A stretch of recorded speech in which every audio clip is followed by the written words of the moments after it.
গতকাল পরশু আমি কুমিল্লা বলেছিলাম যে নবীর স্লোগানকে ফালতু বলে, আমি বলছি তোর জন্ম ফালতু, তোর খাসিয়ত ফালতু, তোর এলেম ফালতু, তোর ওয়াজ ফালতু, তোর লাইফ ফালতু, তোর জন্ম ফালতু, কারণ তোর মধ্যে নবী নেই। এটা আপনারা জানেন। ওপেন আমার নবীর বিরোধী করছে, আমিও ওপেন তার বিরোধী করছি, কারণ সে আমার নবীর শত্রু। হাফিজুর রহমান কুয়াকাটার নামে একটা বক্তা বাইর হয়েছে, সে নবীর রেসালতের স্লোগানকে, নারে রেসালতকে ফালতু বলে। বলেন, যেই চাহের আমার নবীর স্লোগানকে ফালতু বলেছে, এটার শাস্তি বাংলার জমিনে হওয়ার প্রয়োজন আছে কিনা? দুই হাত তুলে বলে আছে কিনা? নবীর স্লোগানকে বলে ফালতু।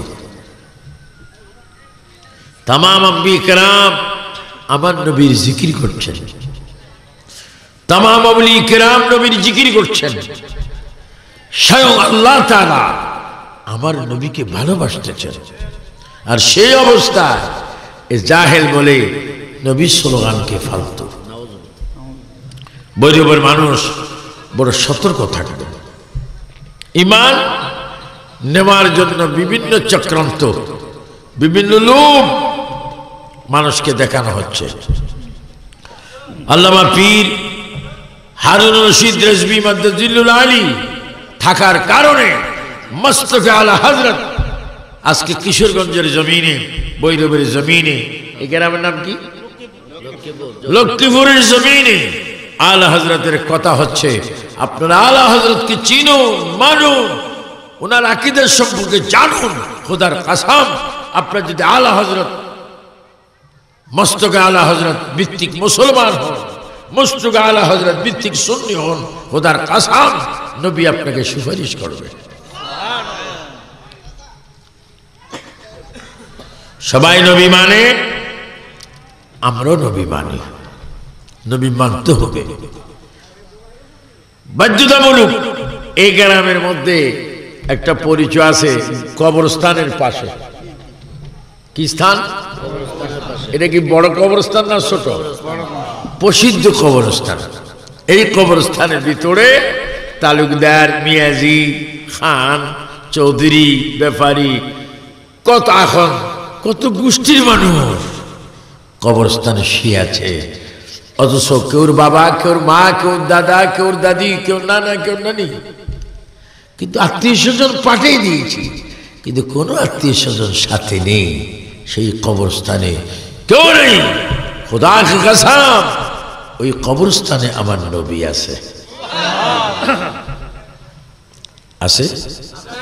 জোরে বল, বিশ্বাস হয়? এটা দর্শনে পড়েন আল্লাহুম্মা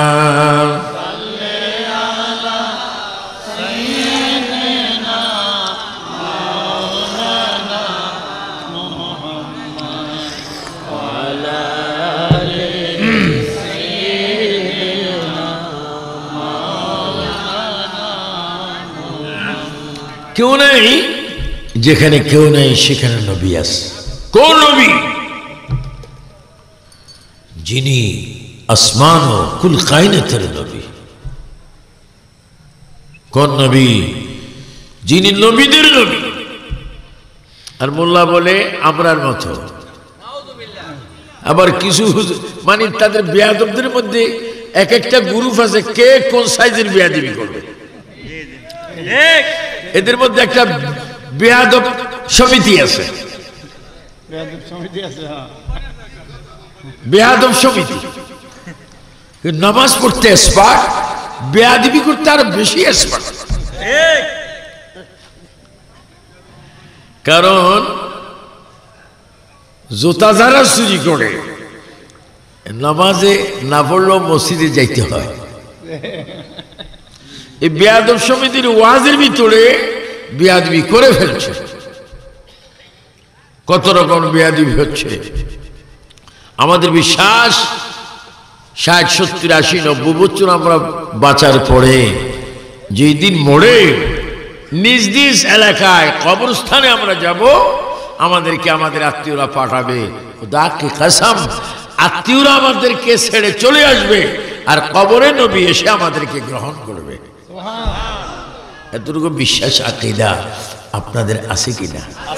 এই আকীদা আমাদেরকে দিয়েছেন আলা হযরত ইমাম আহলে সুন্নাত ইমাম আহমদ রেজা খা ফাজিল বেরলভী রাদিয়াল্লাহু তাআলা।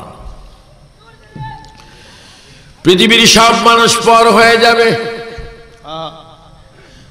ছেলে তার বাবার জন্য পর হবে, বাবা তার ছেলের জন্য পর হবে, স্বামী তার স্ত্রীর জন্য পর হবে, স্ত্রী তার স্বামীর জন্য পর হবে, চেয়ারম্যান তার ভোটারের জন্য পর হবে, ভোটার তার মেম্বারের জন্য পর হবে, পর হবে, পর হবে, সবাই পর হয়ে যাবে। আল্লাহর কসম, প্রিয় নবী তোমার আমার কবরে আপন হয়ে যাবে। এজন্য আমার রিক্সাওয়ালা ভাইয়েরা, ভ্যান গাড়িওয়ালা ভাইয়েরা, সিএনজি ড্রাইভার ভাইয়েরা, শ্রমিক কৃষক সুন্নি ভাইয়েরা, হে পর্দানিশীল মা বোনেরা, কবর এমন একটা জায়গা যেখানে কেউ নাই, কেউ যায় না, কেউ থাকে না, কেউ থাকবে না, কিন্তু তুমি একাই কি থাকবে। কবর এমন একটা ভয়ঙ্কর জায়গা যেখানে সাথী নাই, সঙ্গী নাই, দরজা নাই, জানালা নাই, নাই নাই আত্মীয় স্বজন কেহ নাই। খোদার কসম আলা হযরত বলে যেখানে কেউ থাকবে না সেখানে নবীজি তোমাকে ছাড়বে না। আল্লাহ প্রিয় নবী সেখানে থাকবে, প্রিয় নবী সেখানে আছে, প্রিয় নবী আসবে না, প্রিয় নবী আছে। আমার নুরি ভাই কোরআন পড়েছেন, নবী আওলা বিল মুমিনিনা মিন আনফুসিহিম, ইনি যদি মুমিন হয় দুনিয়ায়, কবরে গেল ইনি মুমিন, ওনার জান না থাকলো কলবের ভিতরে, দেহের ভিতরে নবী থাকবে। আমার প্রিয় নবী সব সময় ছিল, এখন আছে, ভবিষ্যতে থাকবে। কার কবরে থাকবে? যারা হবে গোলামে রাসূল। আল্লাহ আল্লাহ। আমি তেমন ওয়াজ করব না, শুধু ভাইজানের বাসায় দরবারে এসেছি বলে হাজিরিটি দিয়ে যাচ্ছি, কারণ ওয়াজ হয়ে গেছে। আল্লামা নূরির কথা তো আমার কথা, আমার কথা নূরি সাহেবের কথা, কারণ আমাদের আকীদা সেইম, আমাদের বিশ্বাস এক। প্রিয় নবী সাল্লাল্লাহু আলাইহি ওয়াসাল্লাম আমাদের কাছে তিনি আসেন। হ্যাঁ হুজুর কোথায় যাচ্ছেন? সভাপতি সাহেব, এই জন্য এই যে আপনারা বসে আছেন, কে কখন মরবেন বলতে পারবেন? আরো 1 বছর থাকবেন, গ্যারান্টি আছে? আচ্ছা আপনারা দূরের কথা, আমি তো মরে যেতে পারি। এই চেয়ারে उठार आगे दिन की सूरज डूब रहा है, हम लोगों के सामने रोज हशर में क्या जवाब है मुस्तफा की सामने। এমন এক সময় আমাদের আসবে যেই দিন ডানে বামে কেউ থাকবে না, ডানে বামে কেউ থাকবে না, বাবা মা থাকবে না, ছেলে সন্তান থাকবে না, নাতি নাতনি থাকবে না, আত্মীয় স্বজন থাকবে না, মাথার উপরে সূর্য হবে, তামার জমিন হবে। ওই দিন সবাই কানবো নফসি নফসি ইয়া নফসি ইয়া নফসি, আল্লাহ তুমি আমাকে বাঁচাও, আমার গুনাহ মাফ করে দাও। কানবেন কানবেন কানবেন, কেউ থাকবে না, আত্মীয় স্বজন সামনে থাকবে, স্ত্রী সামনে থাকবে, মা সামনে থাকবে, কেউ কাউকে চিনবে না। খোদার কসম ওই কঠিন থেকে কঠিন মুসিবতের সময় কেউ আপন হবে না। আল্লাহর কসম প্রিয় নবী আপন হয়ে থাকবেন। আল্লাহ আল্লাহ আল্লাহ আল্লাহ। প্রিয় নবী আমাদের কাছে থাকবে। আজকের ওয়াজটা জীবনের শেষ ওয়াজ অনেকের জন্য হতে পারে, এই জন্য কবরের সামান আমাদের দরকার। কবর কবর কোন কবর? মিনহা খালাকনাকুম ওয়া ফিহা নুঈদুকুম ওয়া মিনহা নুখরিজুকুম তারাতান উখরা, যেখান থেকে তোমাকে বানানো হলো ফতোয়া আফ্রিকার মধ্যে। এই আলা হযরত ফতোয়া আফ্রিকা নামে একখানা কিতাব রয়েছে, ওই ফতোয়া আফ্রিকার মধ্যে তিনি বলেন মিনহা খালাকনাকুম ওয়া ফিহা নুঈদুকুম ওয়া মিনহা নুখরিজুকুম তারাতান উখরা, যেখান থেকে তোমাকে বানানো হলো আবার পুনরায় সেখান থেকে তোমাকে নেওয়া হবে, আবার সেখান থেকে তোমাকে হাসরের ময়দানে উঠতে হবে। আমার সুন্নি জগৎ বৈরবের সুন্নিরা উচ্চস্বরে জবাব দিয়ে বলো, সেই কবরে হাসরে মিজানে আমরা প্রিয় নবী চাই কি চাই না? দুই হাত তুলে বলেন, বলেন তাকবীর, নারে রিসালাত, উরুসে আলা হযরত আল্লামা আবু সুফিয়ান খান আবিদি আল কাদরি সাহেব। আল্লাহ আল্লাহ আল্লাহ আল্লাহ। মিনহা খালাকনাকুম, ও যুবক, ও যুবক শোনো, তোমার যুবক এই চামড়ার থাকবে না। আল্লামা পীর তরিকত হারুন রশিদ রেজভী একদিন যুবক ছিলেন। তুমি আজকের যুবক, তুমি আস্তে আস্তে আস্তে আস্তে যুবক থেকে তুমি বৃদ্ধ হচ্ছ, একদিন তুমি আবার শিশুর মতো হয়ে যাবে। যখন তুমি 60-এর উপরে তোমার বয়স হবে, তুমি শিশু যখন ছিলাম, এখন যখন আসো কিয়ামত পর্যন্ত তুমি থাকবে। কিন্তু তোমাকে মনে রাখতে হবে, আল্লাহর পরে সকল সৃষ্টির উপরে যিনি তোমার আমার বেশি আপন হবে, তিনি মদিনার সবুজ গম্বুজের নিচে সশরীরে জিন্দা শুয়ে আছে। আল্লাহু আকবার, ইয়া রাসূলুল্লাহ। এজন্য আমার নবীকে দেখার দরকার। ও আলা হযরত, ও আলা হযরত, আপনার নাম বাংলাদেশে, ও আলা হযরত আপনার নাম ভারতে, ও আলা হযরত আপনাকে চিনি সাউথ আফ্রিকায়, আপনাকে চিনি মালয়েশিয়ায়, ইন্দোনেশিয়ায়, আপনাকে চিনি আরবে আমিরাতে, আপনাকে আমেরিকায় চিনি, পৃথিবীর অনেক রাষ্ট্র আপনাকে চিনে। কারণ কি রে আলা হযরত, আপনি কি? আমি কিছু নয় রে, শুধু আমি নবীজির গোলাম। বলেন কার গোলাম? এই আওয়াজটা একটু জোরে দিতে হবে। ওয়াহাবিদের জন্য একটা যন্ত্রণাদায়ক উচ্চারণ, আর একটু জোরে বলেন আমরা কার গোলাম?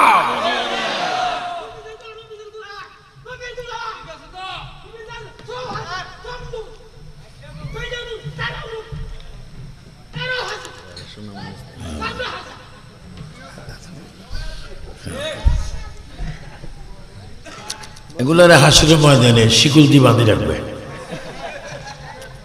কারণ এদের প্রেমে অনেক মানুষ জান্নাতি হয়ে যাবে। থাক, কিছু বলবেন না, খুব ভালো লাগছে। গভীর মনোযোগ আমার ভাইয়েরা। তিনি কেমন নবী, তিনি কেমন নবী, তিনি আম্বিয়া কেরামের কাছে হাজির কখন? নবী দুনিয়াতে আসার আগে নবী সমস্ত নবীদের কাছে হাজির। আদম আলাইহিস সালাম তৈয়ার যখন হচ্ছিলেন, তখন আমার নবী হাজির। আমার নবী বলেন কুনতু নবিয়্যাও ওয়া আদামু বাইনাল মাই ওয়াত তিন। হে জগৎবাসী, বিশ্ববাসী, হে সাহাবী, তাবি, তবে তাবি, আবু বকর, ওমর, উসমান ও আলী, সবাই শোনো, আমি নবী তখনও নবী ছিলাম, আমি নবী তখনও পয়গম্বর। যখন আদম আলাইহিস সালাম মাটি এবং পানির মধ্যে মিশ্রিত ছিল, তখন আমি মুহাম্মদ আল্লাহর দরবারে নবী ছিলাম।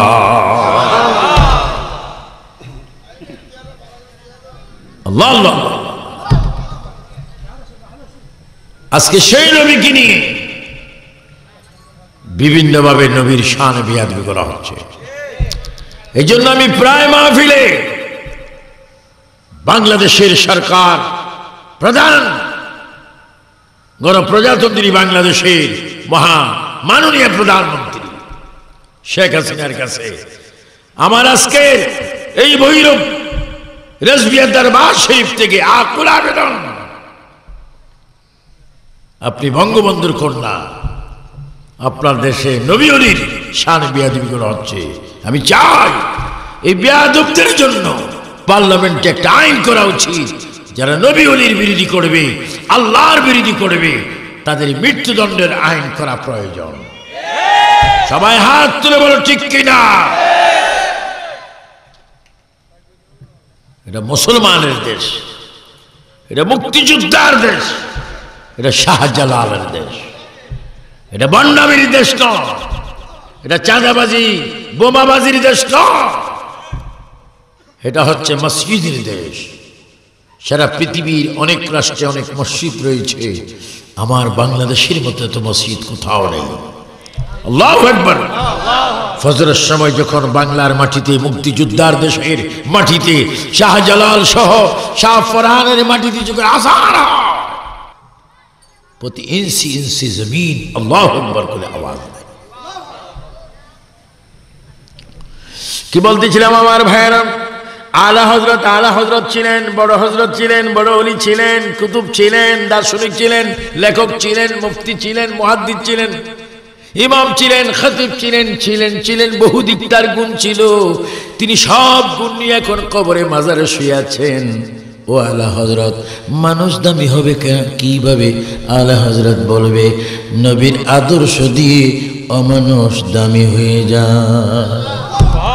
এই জন্য আল্লাহ কোরআনে বলেন, লাকাদ কানা লাকুম ফি রাসূলিল্লাহি উসওয়াতুন হাসানা।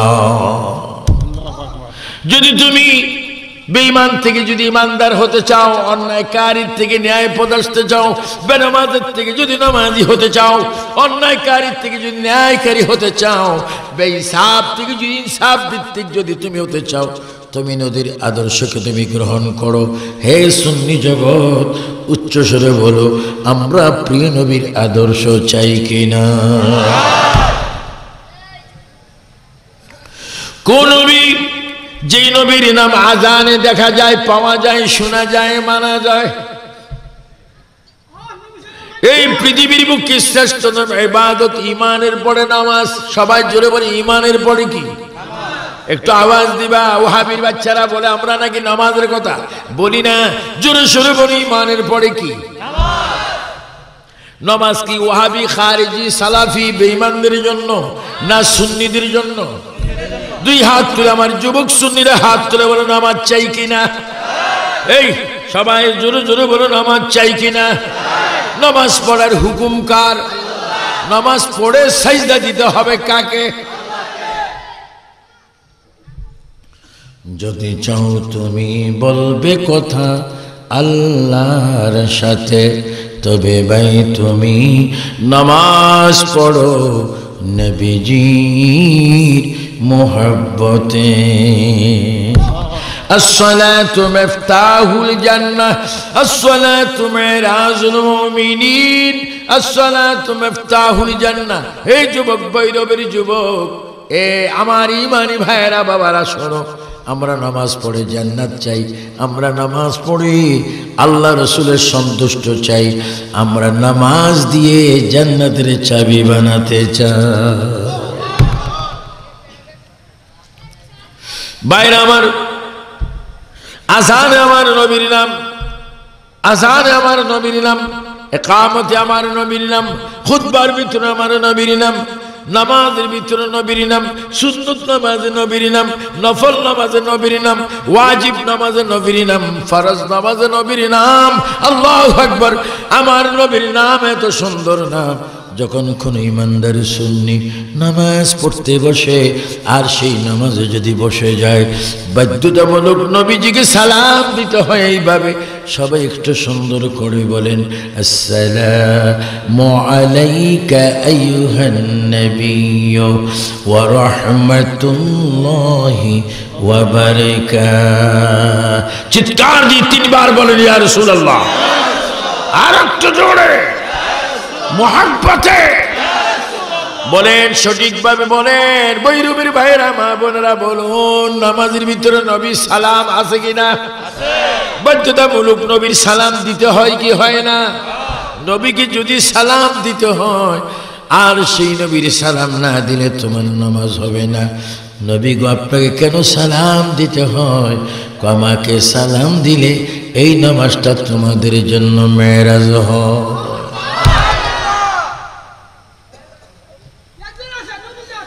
যুবক ছেলেরা নামাজ পড়বা। এই যুবতী আমার মেয়েরা, তোমরা যারা 20-25 বছরের মেয়ে, তোমরা আমার মেয়ের মতো আমার মায়েরা নামাজ পড়বে, যুবতীরা নামাজ পড়বে, যুবক ছেলেরা নামাজ পড়বে। কারণ নামাজ এমন একটা ইবাদত, আল্লাহ কোরআনে বলেন, ওয়ামা খালাকতুল জিন্না ওয়াল ইনসা ইল্লা লিয়াবুদুন, ইল্লা লিয়াবুদুন। আল্লাহ পাক পরওয়ারদিগারে আলম আমাদেরকে সৃষ্টি করেছেন ইবাদতের জন্য, নামাজ পড়ার জন্য। এজন্য আমার মা বোনেরা নামাজ পড়বেন, ও মা বোনেরা নামাজ পড়বেন, নামাজ পড়বেন, নামাজ পড়বেন তো মা ফাতেমাকে পাবেন, নামাজ পড়বেন তো মা খাদিজাকে পাবেন, নামাজ পড়বেন তো বিবি রাবিয়া বসরিকে পাবেন, হাসান বসরিকে পাবেন, মা খাদিজাতুল কুবরাকে পাবেন। নামাজ পড়বেন তো জান্নাতে যাবেন। নামাজ পড়লে ফাতেমা পাবেন, ফাতেমা পাওয়া মানে ফাতেমার বাবা রহমতুল আলামিনকে পাবেন। এজন্য আজকে যারা দর্শক আছেন, গড়ে গিয়ে আবু সুফিয়ান আবিদুল কাদের সালাম দিবেন মা বোনের কাছে, তাদের কাছে মেসেজ পড়াবেন, তারা যেন নামাজ পড়ে। সুন্নিদের জন্য, সুন্নি ফ্যামিলির জন্য নামাজ বাধ্যতামূলক। বাইরে আমার, আপনার নাম শুনেছেন হুজুর গাউসে পাক আব্দুল কাদের জিলানির নাম। আব্দুল কাদের জিলানি মানে না, অনেক আলেম আছে, ওয়াজে 10,000 20,000 মানুষ হয়, কিন্তু আব্দুল কাদের জিলানি মানেও না, চিনেও না, বুঝেও না, এরকম আছে না? বড় আলেম, বড় বক্তা, কিন্তু আব্দুল কাদের জিলানি মানে না। কি ভাই, তুমি রাইট বুঝো, লেফট বুঝো, সব বুঝো, গৌসবাগ বুঝো না কেন? যদি বুঝি যাইতাম তাহলে কিভাবে জাহান্নামে যাব? জাহান্নামে যাব বলে আমি গৌসবাগ বুঝিও না, মানিও না। বলেন আপনার গৌসবাগ চান কিনা? এভাবে হাত তোলেন। আমার গৌসুস সাকালাইন পীর মীর মহিউদ্দিন আব্দুল কাদের জিলানী বাগদাদ থেকে আমাদেরকে দেখতে পাচ্ছেন। বলেন আমরা গৌসে পাক মানি কি মানি না?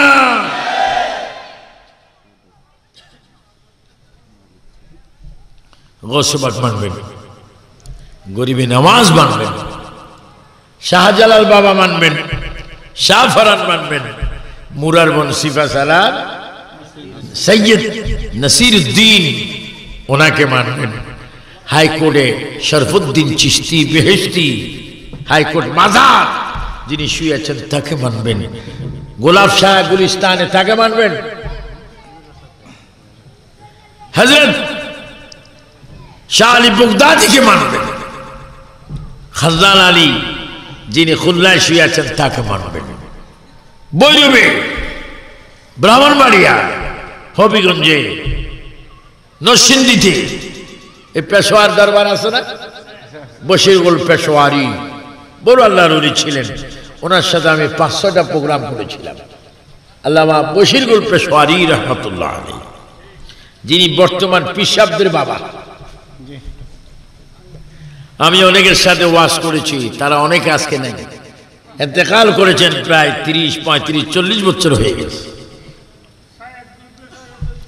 আমার ভাইরা, এই জন্য নামাজটা ঠিক মতো যুবক ছেলেরা পড়বে।